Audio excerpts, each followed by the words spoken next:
अपने बच्चों को ये लोग पढ़ाएंगे इंग्लिश स्कूलों में, और दूसरे के बच्चे के लिए अगर वो सुविधा सरकार देना चाहती है, कहते नहीं उर्दू पढ़ाओ इसको, यानी उसको मौलवी बनाना चाहते हैं, कठपुल्ला पर की ओर इसको ले जाना चाहते हैं। ये नहीं चल। प्रदेश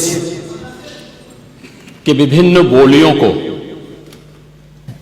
भोजपुरी, अवधी, ब्रज और बुंदेलखंडी को इस सदन में सम्मान मिल रहा है, और हमारी सरकार तो इन सब के लिए एक एकेडमी का भी गठन, अलग अलग एकेडमी के गठन की कार्रवाई को भी आगे बढ़ा रही है। ये सभी हिंदी की उपभाषाएं हैं, यानी हिंदी की बेटियां हैं। भाषा की समृद्धि के आधार है, और हमें इसका स्वागत करना चाहिए। ये सदन साहित्यिक, केवल विशुद्ध साहित्यिक और व्याकरण से के विद्वानों की नहीं है, आम जन का प्रतिनिधित्व करने वाले माननीय सदस्य समाज के विभिन्न तबके से आए हैं। अंतिम पायदान पर बैठे हुए व्यक्ति की आवाज को भी इस सदन में मुखरता मिले, इसके लिए अगर किसी को हिंदी में वह धारा प्रवाह नहीं बोल सकता, तो उसको भोजपुरी में भी अपनी बात को रखने का अधिकार मिलना चाहिए। अवधी में, ब्रज में या बुंदेलखंडी में उसको रखने का अधिकार मिलना चाहिए।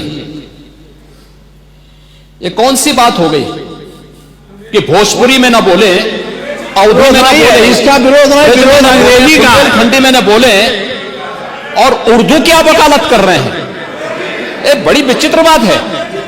आप मुझे बताइए, मैं इसीलिए कहता हूं कि आप समाजवादियों का चरित्र ही इतना दोहरा हो चुका है, इतना दोहरा हो चुका है कि अपने बच्चों को भेजेंगे इंग्लिश पब्लिक स्कूल में, और दूसरों के बच्चों को बोलेंगे कि एक गांव के उस विद्यालय में पढ़े जहां संसाधन भी नहीं है। ये दोहरा आचरण और जाकी रही भावना जैसी प्रभु मूर्ति देखी दिन तैसी, यह तो आचरण आप लोगों का है। इसीलिए आपने कल भी भोजपुरी का विरोध किया, अवधी का विरोध किया, बुंदेलखंडी का विरोध किया, और आप लोग अपने दैनिक जागरण में, दैनिक जीवन में इस प्रकार के आचरण के आदी हो चुके हैं। और इसलिए अध्यक्ष जी, इसका अभिनंदन हम लोग करते हैं, और इन बोलियों को सम्मान मिलना चाहिए। इनके संरक्षण के लिए ही हमारी सरकार भोजपुरी एकेडमी का गठन कर रही है, अवधी एकेडमी का गठन कर रही है संत तुलसीदास जी के नाम पर। इसी के आधार पर ब्रज भाषा इतनी समृद्ध भाषा है।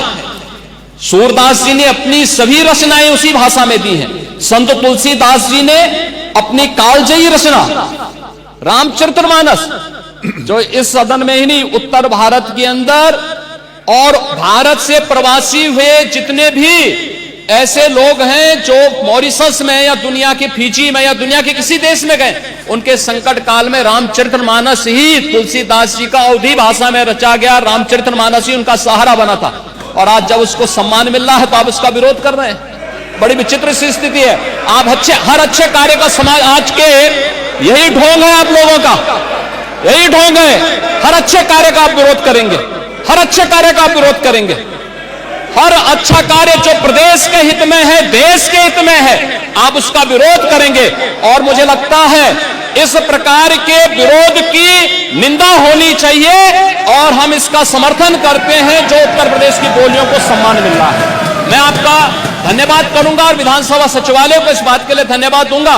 कल हम लोगों ने यहां पे इसका शुभारंभ किया, समाजवादी पार्टी ने उसका विरोध किया है, और मुझे लगता है कि प्रोसीडिंग का हिस्सा होना चाहिए। इनको समाज के सामने एक्सपोज करना चाहिए। अपने बच्चों को ये लोग पढ़ाएंगे इंग्लिश स्कूलों में, और दूसरे के बच्चे के लिए अगर वो सुविधा सरकार देना चाहती है, कहते नहीं उर्दू पढ़ाओ इसको, यानी उसको मौलवी बनाना चाहते हैं, कठपुल्ला पर की ओर इसको ले जाना चाहते हैं। ये नहीं चल सकता है।